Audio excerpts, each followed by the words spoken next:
राधे राधे। रुकिए, क्या आपने भी आज तक सूद कम्युनिटी के बारे में वही सारे बातें सुनी हैं जिसके अकॉर्डिंग सूद कम्युनिटी के लोग नीची जाति के लोग होते हैं, उन्हें कोई रिस्पेक्ट नहीं मिलती, उनके साथ भेदभाव होते हैं और वो गरीब लोग होते हैं? ये एक बहुत बड़ा झूठ है और आधा सच है जो आज तक हम भारतवासियों को सिखाया गया है, पढ़ाया गया है और सुनाया गया है। परंतु हमारे भारतीय इतिहास और महान ग्रंथ जैसे कि महाभारत सूद कम्युनिटी के बारे में कुछ ऐसा कहते हैं कि सूद कम्युनिटी के लोग एक मिक्स जाति, एक कॉम्बिनेशन ऑफ जाति को रिप्रेजेंट करते हैं जो कि एक ब्राह्मण माँ और क्षत्रिय पिता के से जन्मे हुए होते हैं। और तो और अगर आप सोच रहे हैं कि सूद कम्युनिटी के लोग तो छोटे जॉब्स और प्रोफेशंस को प्रैक्टिस करते हैं, तो लेट मी क्लैरिफाई कि हमारे पुराने ज़माने में सूद कम्युनिटी के लोग बहुत ही नोबल और क्रिएटिव प्रोफेशंस जैसे कि हिस्ट्री कीपर्स, स्टोरी टेलर्स, चैरिटर्स और तो और रॉयल कोर्ट्स में मिनिस्टर्स भी हुआ करते थे। अब आप ये सोच रहे होंगे कि चैरिटर का रोल तो एक छोटा और एक नीचा रोल होता है,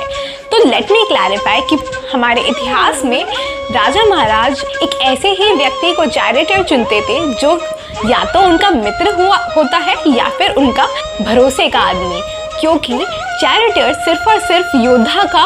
रथ नहीं चलाता है परंतु उसकी रक्षा करता है और उसका मनोबल पूरे युद्ध में बनाए रखता है। और इसका परम और सबसे सुंदर एग्जाम्पल तो स्वयं श्री कृष्ण और अर्जुन की जोड़ी ने दिया था हमारे को, जब अर्जुन का मनोबल टूटा था और श्री कृष्ण ने महान गीता का ज्ञान अर्जुन को देकर उसका मनोबल बढ़ाया था और तो और पूरे युद्ध में उसकी कई बार जान भी बचाई थी। तो इससे ये तो साबित होता है कि सूद कम्युनिटी कोई नीची जाति नहीं है और ना ही उस कम्युनिटी के लोग कोई भी नीची प्रोफेशन या फिर जॉब्स को प्रैक्टिस करते हैं, परंतु वो बहुत ही सुंदर लोग होते हैं और हमारे समान ही होते हैं, बस उनकी प्रैक्टिसेस, उनके जॉब्स थोड़े से अलग होते हैं। और तो और let me tell you one more thing, इसको सुनकर आप ज़रूर सोचेंगे कि आज तक हम ज़रूर ही सूद कम्युनिटी के बारे में गलत सलत सुनते आ रहे, क्योंकि वो चाहते थे कि हमारी इंडियन हिस्ट्री को एक नीचे रूप से आगे बढ़ाया जाए ताकि हम इंडिया की ग्लोरीफाइड हिस्ट्री को एक नीचे रूप से सारी दुनिया में फैलाएं। तो मैं बताना चाहती हूँ कि महाभारत का नरेशन जो आज हम पढ़ते हैं, जिसकी कहानियाँ हम सुनते और देखते हैं,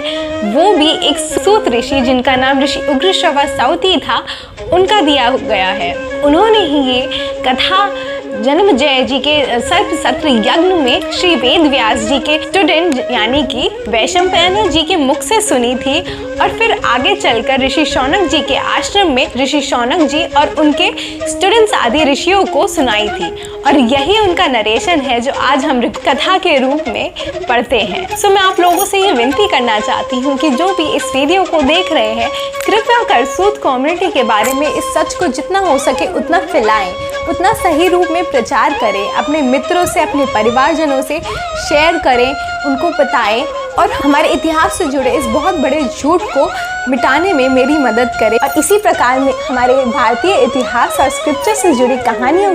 को सुनते रहने के लिए मेरे चैनल को फॉलो करें, सब्सक्राइब करें, वीडियोस को लाइक करें और अपने